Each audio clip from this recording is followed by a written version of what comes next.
Great day. Great day of new beginnings. Great day, great day. I pray that you are doing well. I pray that your week is off to a phenomenal start.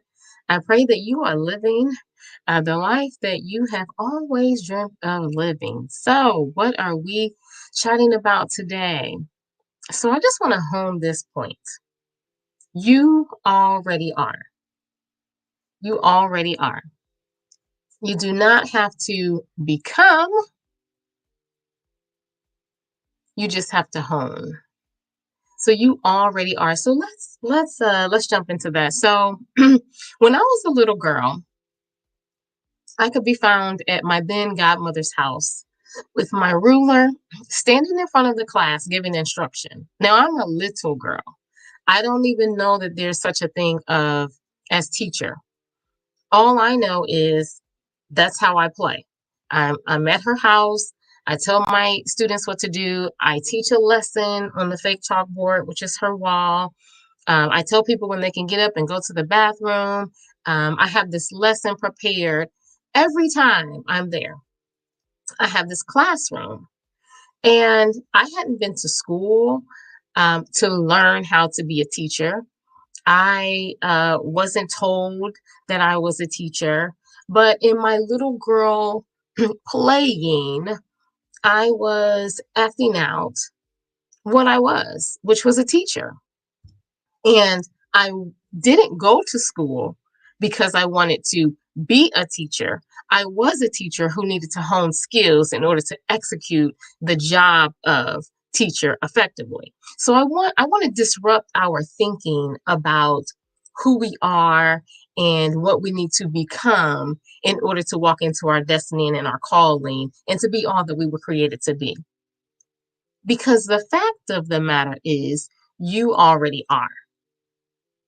So the only thing you have to become is more skilled in that area. Let me give you another example.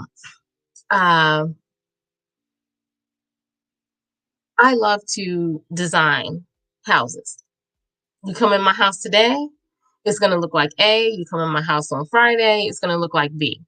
So I love to design.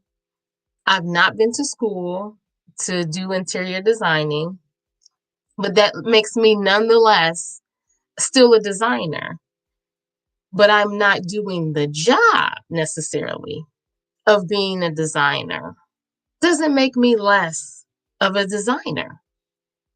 I just might not be doing that job professionally. Let's take it a step further. Many of you subscribe to the Bible, and we know Barnabas. Barnabas is the great encourager. Now, Barnabas didn't go to school to become an encourager. He didn't go to an institution to learn how to become an encourager. Barnabas was just an encourager. That is who he was. And so, because he didn't go to school, didn't mean he wasn't an encourager.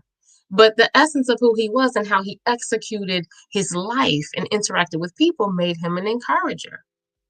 Well, maybe you are a counselor, that you haven't gone to school, you don't have any formal training, but if you open up your phone right now, you can look at all the people who've asked you for advice this week. If you go back to your phone log and your records, you can think of 4 or 5 people who called you because they had a problem and they needed some advice. They needed some help. And you provided that to them. So what were you doing? You were counseling them. Do you have formal education and schooling in order to be a counselor? No. Are they coming to you because you are certified? No. They're coming to you because you have the gift and ability to give wise counsel. They're coming to you because there is something within you that helps them to move further along in their journey a little better than before. And so I want to ask, what are you called to do? What is your purpose? Are you living in that purpose? And if not, why not? Is it because you are waiting for someone to validate who you are and what your skills are and whether or not you can operate within them or not? I want to free you of all that hesitation. I want to free you from whatever is holding you back, that's keeping you from walking into your calling. We all have a calling, we all have a purpose.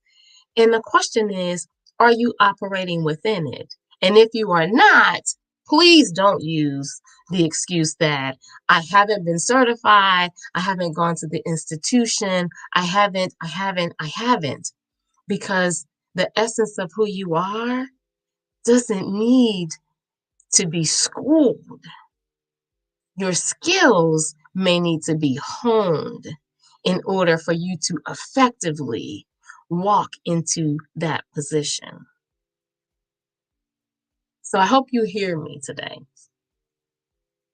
You already are. You don't have to become that thing. You may have to hone skills in order to be effective at that thing. But don't hold yourself back thinking, I'm not good enough. I haven't done this. I haven't, but they are better, but they have more skills or training, or they look the part, or, they're being validated, because maybe it was that you grew up and you were not allowed to express the fullness and essence of who you are, because maybe it got on your parents' nerves. Maybe you talk so much, and you were told to be quiet. Or maybe you were eccentric in your execution of things, and you were told that you were over the top. Maybe you were trying to help someone and people kept telling you to sit down and mind your own business. Don't allow the environment, the validation or lack thereof of other people to keep you from moving in the direction of your calling, because you were created to impact not only your sphere of influence, but probably the world. And so my question is, are you playing small? Are you playing at all? Are you keeping your gifts and talents hidden because you're scared of what others will say? Because you don't feel qualified? Because you were created with those skills and talents, not only are you gifted, you are qualified and you are worthy. So I look forward to seeing you in all of the fullness of who you were created to be. Have a great one.